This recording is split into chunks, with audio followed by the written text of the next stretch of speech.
Gira uti mwaramutse mwiriwe bivanye n'aho mugiye muherereye, uduce muherereyemo n'aho amasaha yaho aba uko ababara. Reka nongere nguhe ikaze nanagusuza wowe tuba tugenda tubana umunsi ku munsi, ntandi tuba tugenda tubana ni hano kuri KGE, aho tuba tugenda turebera hamwe amakuru abagiye atandukanye. Kuri uyu wa gatandatu w'ejo waje kuba washira no kuri iki cyumweru haje kuba hagenda haba ibintu byinshi biba bigiye bitandukanye, akaba ari byo tuba tugiye kuba turebera hamwe muri aka kanya. Umunsi w'ejo FARDC yaje kuba igenda igaba ibitero bikomeye cyane muri Minembwe.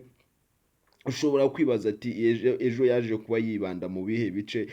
Turanyura muri ibi bice nkubwira aho yagiye yibanda muri izi bombe yagiye iterayo, nkubwire drone yaje kuba yakifashisha muri ibi bitero, aho yaje kubigaba ibitero mu ahantu hatuwe n'abaturage. M23 yaje kuba yagira ikintu ibivugaho, ndaje ndakunyurira muri make nkubwira ati M23 yavuze muri izo bombe zibanze muri utu duce tugiye dutandukanye. Si ibyo gusa, FARDC nanone hari bimwe mu bice yaje kuba ifungamo inzira, urujya n'uruza rukaba rutari gukunda muri uko duce. Turaje kuba twareba ese ni ibihe bice yaje kuba yafungamo urujya n'uruza, aho abantu badashobora kuba bakambuka bajye mu kandi gace. Turaza kuba twareba ati ni muri aka gace niho bimeze gutya. Si ibyo gusa, kuri iri joro ryakeye kuri iki cyumweru ku itariki 17 nibwo twaje kubona habyuka havugwa ko umupaka uhuza u Rwanda na Kongo, umupaka uri Rubavu, waje kuba wafungwa. Turaje turebe impamvu waje kuba wafungwa, ese byagenze bite, nuko iki umupaka waje kuba wafungwa, ese hari ikintu kigiye kuba cyaba gikomeye cyane, hari ikintu kiri kujya mbere. Turaje tube twabiriba kuko uyu mupaka ku ntambara yahuzaga u Rwanda na Kongo mu minsi yashize hafatwa M23 ifata Igoma muri 2025, ntabwo uyu mupaka wigeze ufungwa. 2024 sorry, ntabwo uyu mupaka wigeze kuba wafungwa, ariko ubu ngubu waje kuba wafungwa. Ushobora kuba wakibaza ati se wafunzwe bigenze bite, ni iyihe mpamvu? Turaje tubinyuremo tubicacangure turebe impamvu yaba yaje kuba yatera gufungwa k'uyu mupaka. Icyo ngusaba nta kindi ni ukureba aho hantu handitse subscribe ukahakanda, ubundi tukazajya tugenda tubana umunsi ku munsi mu nkuru zazigiye zitandukanye. Uzajya ugenda usanga hano kuri KGE, nta handi uzajya uzisanga. Ni ahangaha, icyo usabwa ni ukuba wakora subscribe tukajya tubana 5/5. Nkuko nari maze kuba ngenda mbikunyuriramo, kuwa gatandatu ubwo n'ejo hashize, FARDC yaje kuba igenda igaba mu ibitero bigiye bitandukanye guhera saa moya z'ijoro zo kuwa gatandatu kugera mu masaa 10 za mu gitondo ku munsi wo ku cyumweru ku itariki 17 Gicurasi 2026. Ihuriro ry'ingabo z'ubutegetsi bwa Kinshasa zagabye ibitero by'amabombe ku turere dutuwe cyane dutuwe n'abaturage. Uturere turimo Bidegu, Karengi na Mikenke muri Minembwe. Aho niho hamwe mu haje kuba hagabwa ibitero kuva ku wa gatandatu isaa moya z'ijoro kugeza ku cyumweru saa 10 za mu gitondo. Niho iryo joro ryose ryari kugenda rigabwa mu ibitero na FARDC, aho yagendaga igaba ibitero by'amabombe agiye atandukanye muri utwo duce narimbaye nkubwiye, Bidegu, Karengi na Mikenke. Mu turere turi muri Minembwe niho FARDC ku munsi w'ejo mu rukerera rwo kuri iki cyumweru niho FARDC yaje kuba igenda yigabira.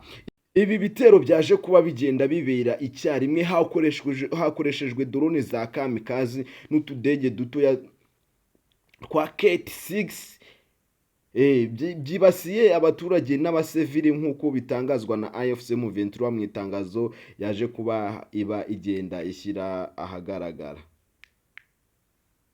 Ibyo gusa AFC M23 yaje gukomeza ivuga ko gukoresha indege zitagira abapiloti ku turere dutuwe ari ukurenga ku buryo bukabije ku mategeko mpuzamahanga arengera ikiremwa muntu, bikaba ari n'icyaha cy'intambara, n'icyaha kibasira inyoko muntu. Gusa si ibyo M23 yaje kuba ivuga gusa, yakomeje yongera yongera gushimangira ko yiyemeje kurengera no kurinda umutekano w'abasivile bakorerwa ibyaha n'ubutegetsi bwa Kinshasa n'izindi ngabo bafatanyije muri ibi bikorwa. AFC M23 ikomeza ivuga ko ibi ngibi bitari buze kuba yakicara ibi birebera, ifite nayo ikintu iri buze kuba yagenda ikora mu rwego rwo kuba yagenda isubiza inyuma abangaba bakomeza kuba bagenda bakora ibi ngibi bahemukira abantu ku rwego rumeze gutya, baboherezamo amadroni abagenda barasa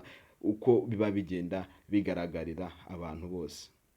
Bigarutseho nari nabigarutseho mbabwira ko hari bimwe mu bice FARDC yaje kuba igenda ifunga, nabyo reka tube twareba nahagana he yaje kuba yafunga, nabyo reka tube twabireba.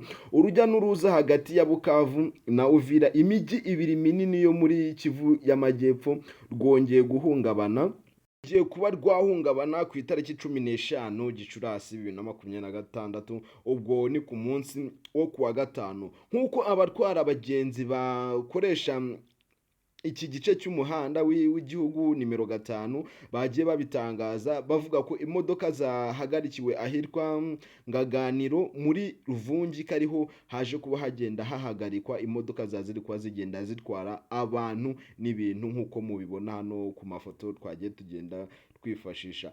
Mu makuru agenda tugeraho, amwe mu makuru agenda tugeraho nuko aba bashoferi bahatiwe gusubira inyuma Kamanyura, maze bakagenda bava Uvira berekeza Bukavu, bategekwa gusubira inyuma aho kuba bakomeza berekeza mu bice M23 yari irimo iyobora. Muri rusange ariko ituze rikomeje kugaragara mu kibaya cya Ruzizi, nk'uko abaturage baho bagenda babitangaza. Kuba bahagarika urujya n'uruza no gukumira ibinyabiziga bigenda bijya mu mijyi igiye itandukanye, ibi ni bimwe mu bigiye biba mu gihe AFC M23 imaze kuba yava mu bice bigiye bitandukanye, aho yaje kuba iva mu bice nka Sange, Gatogota na Ruberezi mu kibaya cya Ruzizi. Ibi byaje kuba byaba nyine ikumirwa ry'ibi binyabiziga bijya muri la mijyi itandukanye twavuze hejuru, byaje kuba bigenda biba kubera ko M23 itari iri muri ibi bice zanyuragamo zerekezamo zijya muri iyo mijyi igiye itandukanye. Si ibyo gusa, twari twanababwiye ko turi buze kuba twagera i Rubavu, aho umupaka uhuza Repubulika Iharanira Demokarasi ya Kongo n'u Rwanda hagati y'umujyi wa Goma na Gisenyi wafunzwe kuva mu gitondo cyo kuri itariki ya 17 kuri iki cyumweru, nk'uko amakuru menshi aturuka mu bitangazamakuru bigiye bitandukanye yagiye abigarukaho, yagiye avuga ko uyu mujyi waje kuba wafungwa, uyu mupaka waje kuba wafungwa, ariko ntihagira byinshi bigenda bitangazwa. Ubu ngubu nibwo tugiye kuba twareba se gufungwa byaje kuba byaterwa n'iki. Reka tubinyuremo nabyo turebe uko bimeze.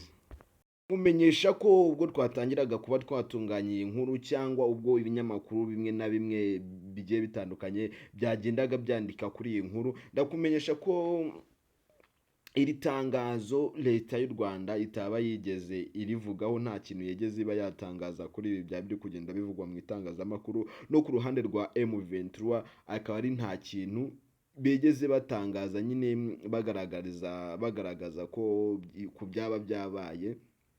Kugeza na n'ubu akaba ari nta tangazo rirashyirwa ahagaragara n'ubuyobozi bw'u Rwanda cyangwa inyeshyamba za M23 zigenzura umujyi wa Goma. Gusa iri fungwa rije nyuma y'ubukangurambaga bw'ubuzima bwakurikiye icyemezo cy'ishami ry'umuryango w'abibumbye ryita ku buzima riherutse kwemeza ko icyorezo cya Ebola muri DRC na Uganda cyaba cyongeye kuba kiri kuhavuza ubuhuha, aho cyari kimaze kuba cyagera mu bantu benshi bagiye batandukanye. Hagati aho amakuru agezweho avuga ko kugeza hari kuwa gatandatu, umunsi w'ejo washize tariki 16 Gicurasi, habarurwaga abantu bagera kuri 246 banduye, mu gihe abagera kuri 80 bamaze guhitanwa n'iki cyorezo cya Ebola mu ntara ya Ituri muri Repubulika Iharanira Demokarasi ya Kongo.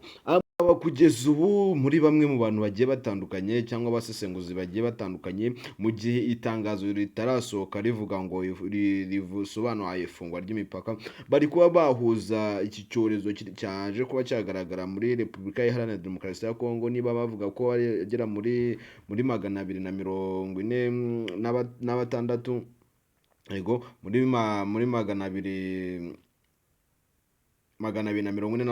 baje kuba bakandura iki cyorezo, 80 bakaba baje kuba bahitanwa nacyo. Urumva ntabwo ari icyorezo cyo kuba umuntu yajyaho agatuza akarekeraho ntagire ikintu yabaza kuba yakora. Hari abari kuhuza rero iri fungwa ry'imipaka no bakanabihuza n'iki cyorezo, bakavuga ko impamvu imipaka yaba yafunzwe ari ukuba bakumira ko iki cyorezo cyaza kuba cyagera mu Rwanda byihuse cyane, ko niba cyamaze kwa kiri hariya Igoma haje kuba hagaragaye umumama wari wanduye ufite iki kibazo cy'iki cyorezo, kandi n'umugabo we akaba hari hashize iminsi ahitanywe nacyo. Urumva ni ikibazo gikomeye cyane, akaba ariyo mpamvu baba bakajije umutekano mu rwego rungana uku nguku, bakaba bavuze ati reka dufunge imipaka, kuko baramutse badafunze imipaka niba icyorezo cyaje kuba cyagaragara muri Uganda no kikaba cyageze na Kongo tukaba tubona kiriyo, habayeho kujenjeka cyane, ni ukuvuga ati iki cyorezo cyahita ko cyinjira mu gihugu, kandi iki ni kimwe mu cyorezo nacyo kibi cyica cyane. Urumva niba mu gihe cy'iminsi mikeya